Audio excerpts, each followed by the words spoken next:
kinerja PPG dalam jabatan tahun 2025. Perkenalkan, nama saya Siti Hafifah, mahasiswa PPG Makul Fikih B4 tahun 2025 di LPTK Universitas Islam Negeri Fatmawati Soekarno Hatta dengan nomor NIM 2523991065. Pada hari ini Selasa tanggal 27 Januari tahun 2025, saya akan melaksanakan praktek pembelajaran dalam rangka penilaian uji kinerja di Madrasah Tsanawiyah Al-Mahdi di Jatiroto Tuban. Kelas 7, materi sholat fardu 5 waktu. Terima kasih dan selamat menyaksikan. Wassalamualaikum warahmatullahi wabarakatuh. Waalaikumsalam.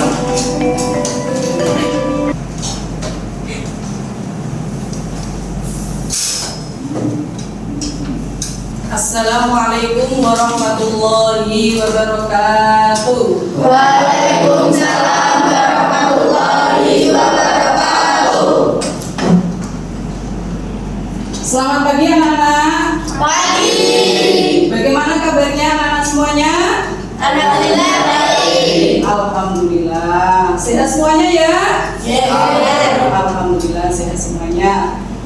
Sebelum Ibu menyampaikan pelajaran, marilah kita terlebih dahulu membaca doa bersama-sama dengan tujuan semoga pembelajaran kita hari ini bisa berjalan dengan lancar ya. Silahkan untuk ketua kelas memimpin doa, silahkan. Amin.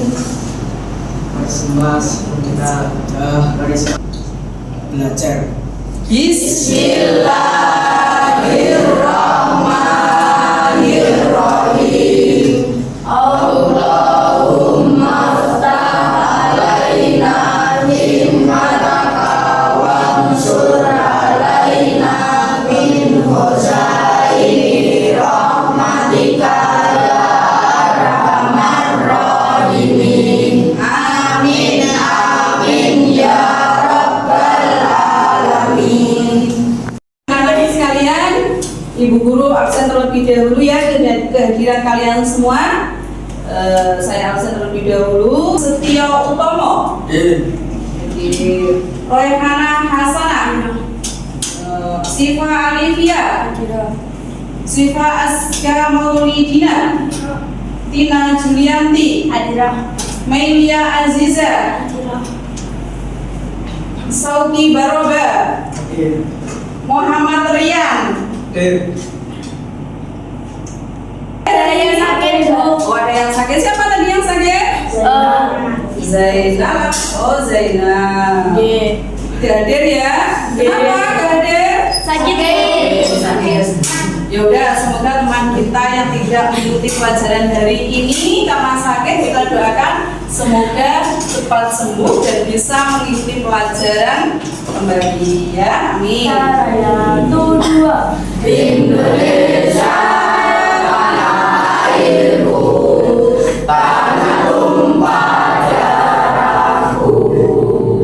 Di sana aku berdiri jadi pandu ibuku. Indonesia. Selanjutnya Ibu nanti akan menyampaikan materi kita pada hari ini, yaitu tentang sholat fardu 5 waktu. Namun sebelum Ibu menyampaikan materi itu, mari kita mengingat materi minggu yang lalu ya. Masih ingat minggu yang lalu kita belajar tentang materi apa anak-anak?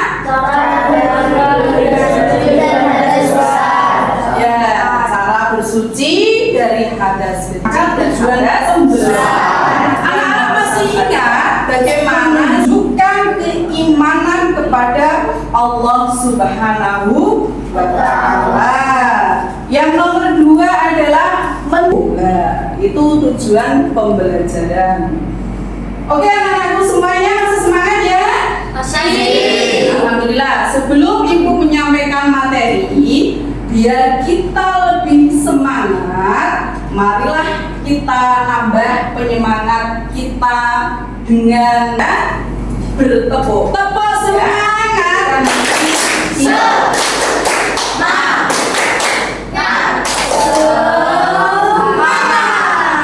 Oke, terima kasih anak-anak. Silakan duduk kembali. Marilah kita semangat.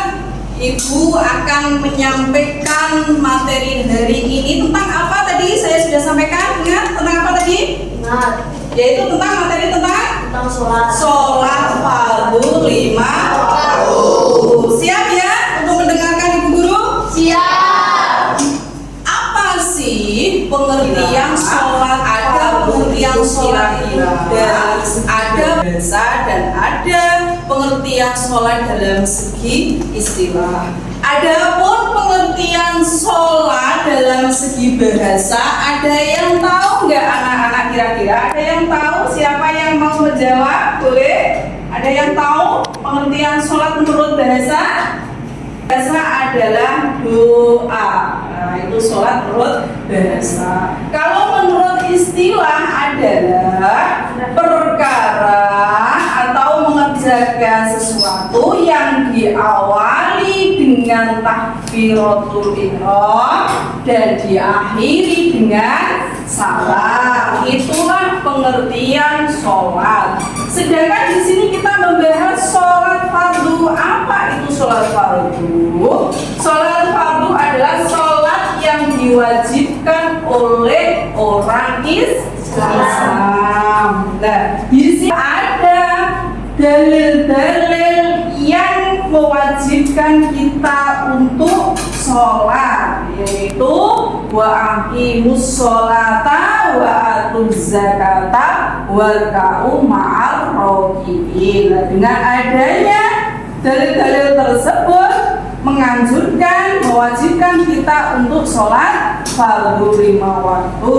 Nah, jadi pengertian wajib adalah Pengertian yang ditinggalkan mendapatkan dosa dan apabila dikerjakan mendapatkan pahala. ya, jadi wajib adalah perkara yang apabila ditinggalkan mendapatkan dosa dan apabila dijalankan mendapatkan pahala. Makanya kalau wajib berarti anak-anak semuanya wajib untuk melakukan sholat fardu. Kalau kalian meninggalkan berarti kalian mendapatkan dosa. Nah, fardu itu ada berapa macam? 5. Ada 5. Sholat apa saja itu? Maghrib, isya, subuh. Ya. Sekarang untuk rakaatnya sholat zuhur sendiri ada berapa? 4. Sholat asar 4. sholat maghrib 3. sholat isya 4. sholat subuh 2. Selanjutnya ke syaratnya sholat ya. Syaratnya sholat ya, berlanjut pengertian syarat itu ada yang tahu pengertiannya syarat apa? Ada yang tahu? Pengertian syarat adalah perkara yang dilakukan di luar sholat. Artinya sebelum sholat itu adalah syarat. Dan di sini ada syarat wajib sholat dan ada syarat sah sholat. Ya. Adapun syarat wajibnya sholat yang pertama adalah beragama Islam. Jadi orang Islam semuanya wajib melakukan sholat fardu. Jikalau tidak melakukan berarti dosa. Kecuali kalau beragama selain Islam berarti tidak berkewajiban. Itu yang pertama adalah Islam. Yang kedua adalah berakal. Anak-anak semua berakal semua ya, kakak sehat ya? Ya. Alhamdulillah. Jadi kalau berakal wajib menjalankan sholat fardu. Kalau orang gila tidak mempunyai kewajiban sholat fardu. Yang nomor 3 adalah balik, ya. Kalau kalian semua sudah balik, berarti wajib melakukan sholat fardu. Tandanya balik kalau seorang perempuan sudah menstruasi atau sudah haid, kalau laki-laki sudah mimpi basah atau sudah berumur 15 tahun. Untuk nomor 4 yaitu suci dari haid dan nifas, ya, itu untuk perempuan, ya. Jadi ketika haid dan nifas tidak ada kewajiban untuk menjalankan sholat 5 waktu. Terus setelah sampai pada waktunya belum masuk waktu sholatnya, berarti ya tidak boleh. 6 adalah terjaga, artinya terjaga itu tidak sedang tidur, ya, berarti kalian tidak dalam keadaan tidur. Itu adalah syarat wajibnya sholat. Pertama adalah suci dari hadas kecil dan hadas. Terus yang nomor 3 adalah menutup aurat, ya. Jadi kalau sholat auratnya harus tertutup.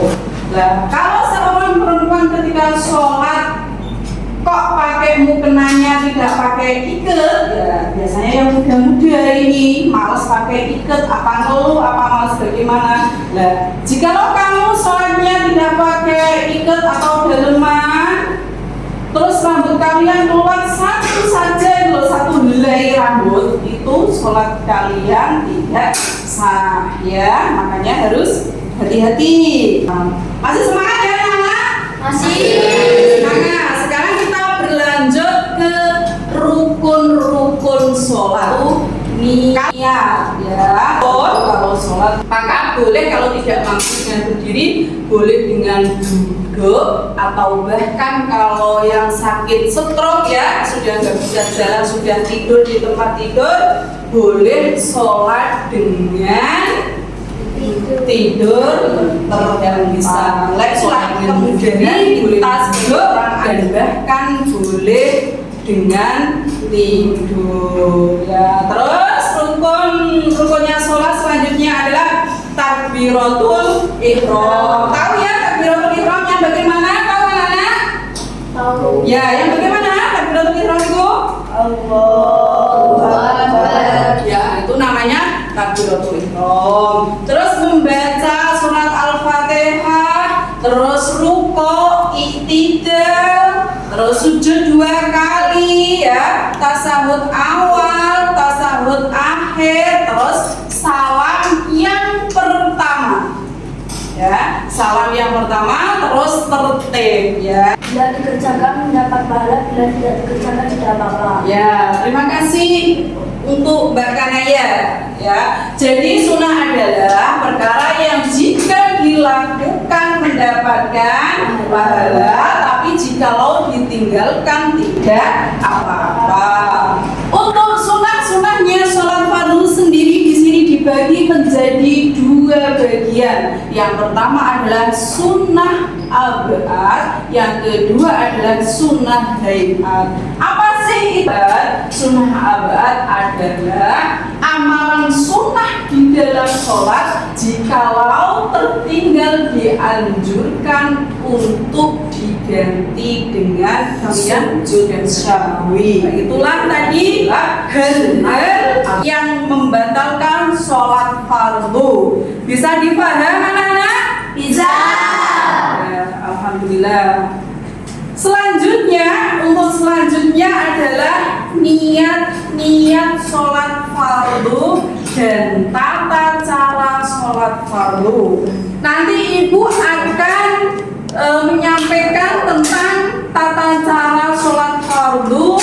Kalian semua melihat di dalam video, ya. Ibu mohon untuk dicermati dan difahami ketika nanti melihat video. Karena apa? Karena nanti setelah melihat video akan saya bagi kelompok, ya, untuk mendiskusikan hasil dari video video tadi. Kira-kira ketika anak-anak semua mengamati video, di situ ada apa saja tentang sholat Saya yang menjalankan sholat fardu zuhur 4 rakaat dengan menghadap kiblat karena Allah Ta'ala. Kalimat zuhur bisa diganti dengan sholat lain sesuai dengan waktunya. 4. Saat memulai berjalan di waktu ihram, kedua tangan mulai diangkat ke atas.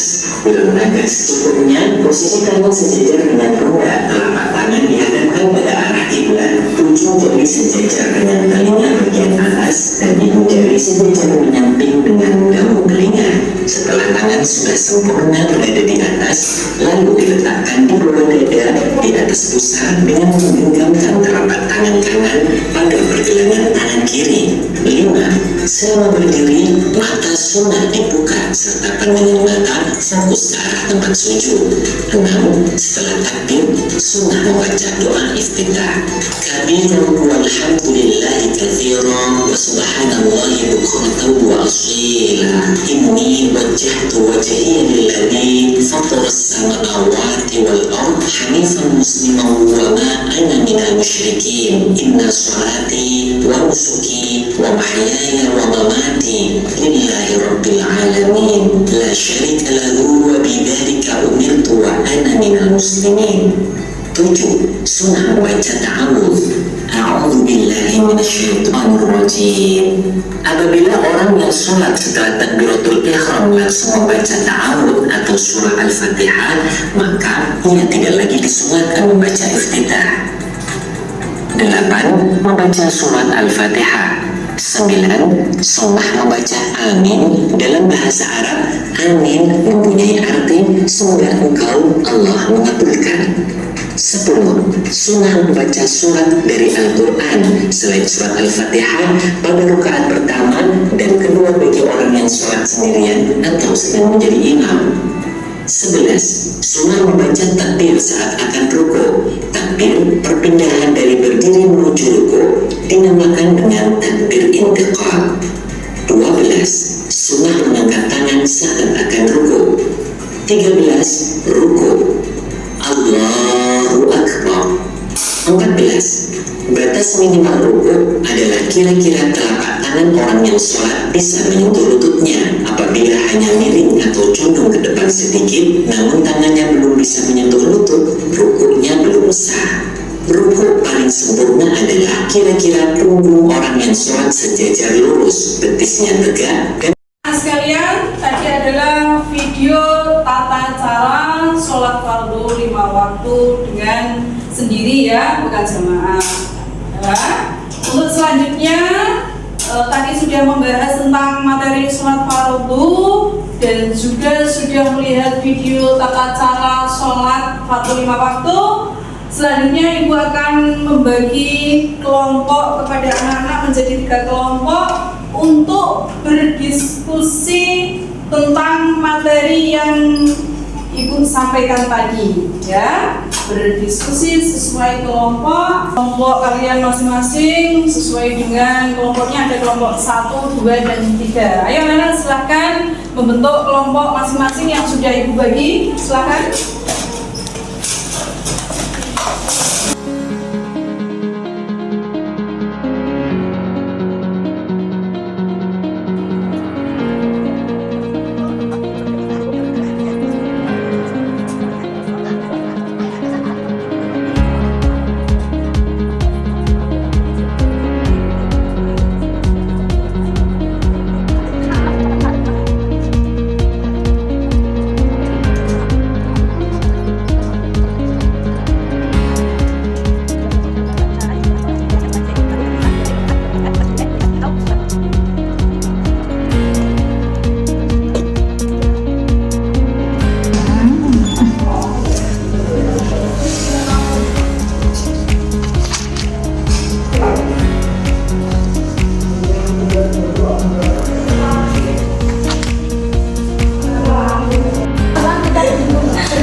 Sholat fardu, syarat dan rukun sholat fardu. Adalah sholat wajib yang harus dikerjakan oleh setiap muslim yang telah balik dan segala sesuatu sesuai waktu yang telah ditentukan. Salat fardu berjumlah 5 waktu, yaitu 1. Salat subuh, 2. Salat zuhur, 3. Salat asar, 4. Salat maghrib, 5. Salat isya. Syarat wajib sholat adalah syarat yang menyebabkan seseorang wajib menjalankan sholat, yaitu 1. Beragama Islam, 2. Balik atau dewasa, 3. Berakal sehat, 4. Suci dari haid dan nifas atau bagi perempuan. Adalah amalan sunnah dalam sholat yang apabila terlupakan dianjurkan mengganti dengan sujud sahwi. Yang termasuk sunnah apa adalah 1. Tasyahud awal, 2. Membaca sholawat pada tasyahud awal, 3. Duduk tasyahud awal, 4. Membaca sholawat atas keluarga Nabi pada tasyahud akhir, 5. Membaca qunut pada sholat subuh, 6. Berdiri ketika qunut.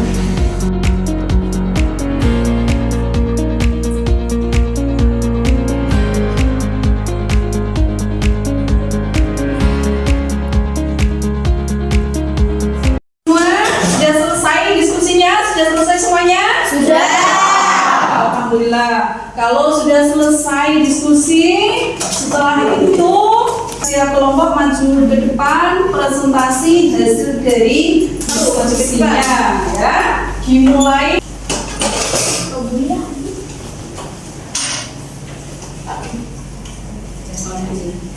Assalamualaikum warahmatullahi wabarakatuh. Waalaikumsalam warahmatullahi wabarakatuh. Saya perwakilan dari kelompok 1 akan mempresentasikan hasil diskusi dari kelompok saya. 1. Pengertian sholat fardu. Sholat fardu adalah sholat wajib yang harus dikerjakan oleh setiap muslim yang telah balik dan berakal sesuai waktu yang telah ditentukan. Sholat fardu berjumlah 5 waktu, yaitu 1. Sholat subuh, 2. Sholat zuhur, 3. Sholat asar, 4. Sholat maghrib, dan 5. Sholat isya. 2. Syarat wajib sholat. Syarat wajib sholat adalah syarat yang menyebabkan seseorang wajib melaksanakan sholat, yaitu 1. Beragama Islam, 2. Balik atau dewasa, 3. Berakal sehat, 4. Suci dari haid dan nifas atau bagi perempuan, 3. Syarat sah sholat. Syarat sah sholat adalah syarat agar sholat benar sah, yaitu 1. Suci dari hadas najis, 2. Menutup aurat, 3. Menghadap kiblat, 4. Memasuki waktu sholat, 5. Mengetahui tata cara sholat, 6. Suci pakaian dan 4. Dari hadis. Terima kasih. Silakan duduk dulu. Yang ibu sampaikan bisa bermanfaat dan barokah. Amin. Ketua kelas untuk memimpin doa penutup. Bismillahirrahmanirrahim. Rabbana atina fid dunya hasanah wa fil akhirati hasanah wa qina adzabannar. Amin amin ya rabbal alamin. Assalamualaikum warahmatullahi wabarakatuh. Waalaikumsalam warahmatullahi wabarakatuh. السلام في أمان شيخنا الله ربي ارحمه رب بروحنا يا ربنا.